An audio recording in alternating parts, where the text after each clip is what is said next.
Welcome back to History Class with Dr. W and our discussion of the Gilded Age and Progressive Era. In the previous lecture, we talked about the presidency of Rutherford B. Hayes. In this lecture, we'll turn to a discussion of his successor, James Garfield, and his successor, Chester Arthur.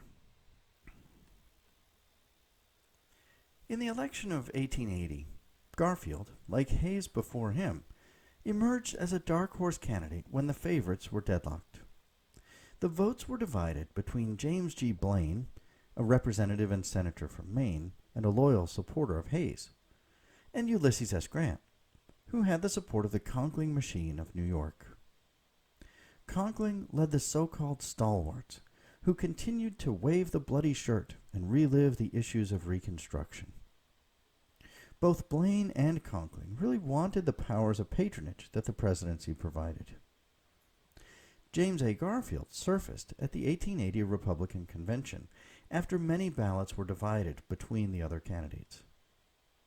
Under the circumstances, he was an appealing compromise candidate. He was born poor in rural Ohio, supported his widowed mother, and became a classic rags-to-riches story that appealed to many Americans. He attended college, became a college professor, then joined politics in the chaotic years before the Civil War as a champion of anti-slavery. He fought in the Civil War, then was elected to the House and later the Senate. Garfield was a hard worker and respected by his peers. He won the nomination on the 36th ballot and immediately reached out by choosing as his vice president a member of the defeated stalwarts, Conkling's right-hand man, Chester A. Arthur.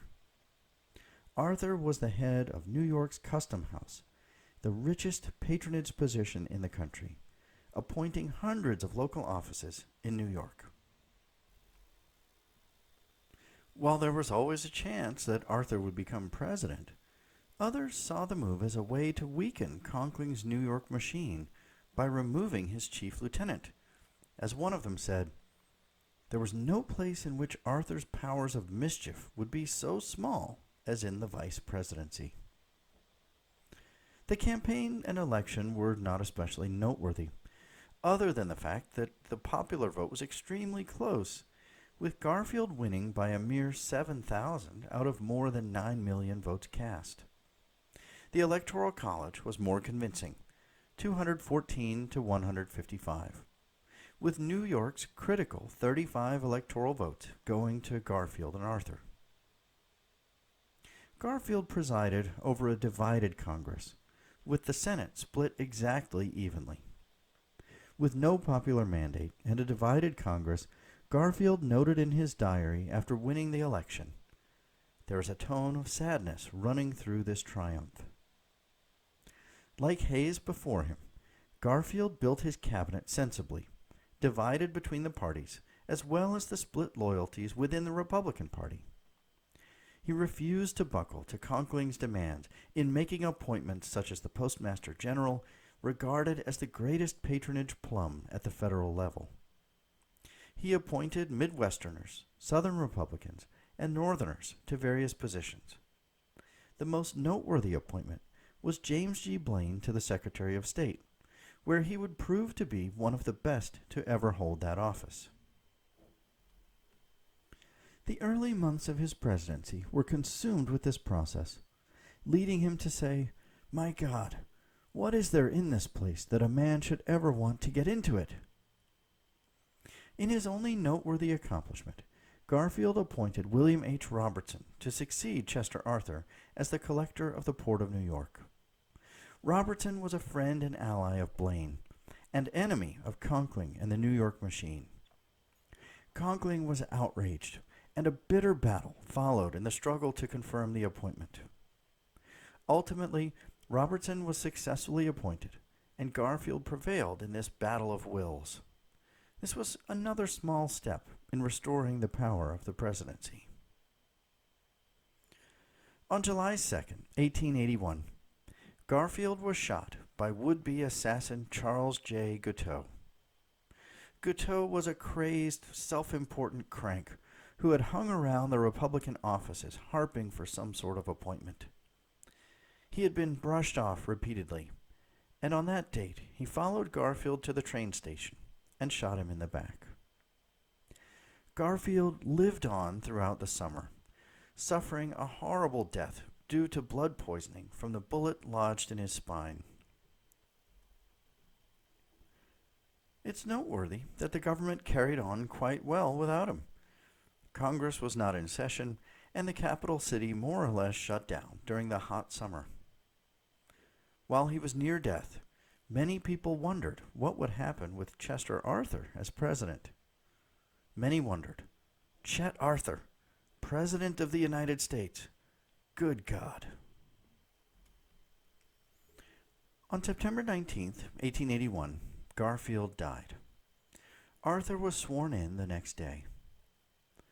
Some in the press had called Arthur's career a mess of filth, which was not entirely true, although expectations of him were certainly low. Arthur was born in Vermont and raised in New England piety. He became a school teacher, then a lawyer, and eventually politician. In 1861, he became Quartermaster General of New York, making many important friends, most notably Roscoe Conkling. In 1871, he was appointed Collector for the Port of New York by Ulysses S. Grant, and served as Conkling's closest associate until his selection as Vice President in 1880. Arthur had gentlemanly tastes in cigars, food, and wine, as well as leisure. He worked a leisurely 5 or 6 hours a day as president. He was later diagnosed with Bright's disease, which may have caused this indolence. Many feared that he would hand over the reins of government to the Conkling machine. But in fact, Arthur seemed to be changed by the office of the presidency. He did not appoint Conkling to a cabinet seat. He also didn't replace Robinson, Conkling's enemy, in New York's Custom House. There was no great purge of Garfield's White House. Like Garfield and Hayes before him, Arthur's accomplishments as president are mild. In one instance, he urged the prosecution of several individuals who had been involved in the Grant scandals, cases that had been unpursued since the end of the Grant presidency. The cases were carried out, though the individuals were eventually acquitted. In another, Arthur surprisingly supported civil service reform. As a figure who had made his career on patronage and appointments, few thought Arthur would support such an initiative. But he signed into creation the Civil Service Commission and supported stricter regulations of federal employees. He also used the presidential veto to bolster the power of the president against Congress. Notably, he vetoed the first variation of the Chinese Exclusion Act, which would have been a harsh 20-year ban on any Chinese immigrants. He forced Congress to present a more flexible 10-year ban, which he signed, and which was later renewed in perpetuity anyway. These are admittedly small accomplishments. Arthur, as Garfield and Hayes, was no great visionary or powerful president, but like the others, he made an honest effort and worked to stabilize the presidency from its darker days.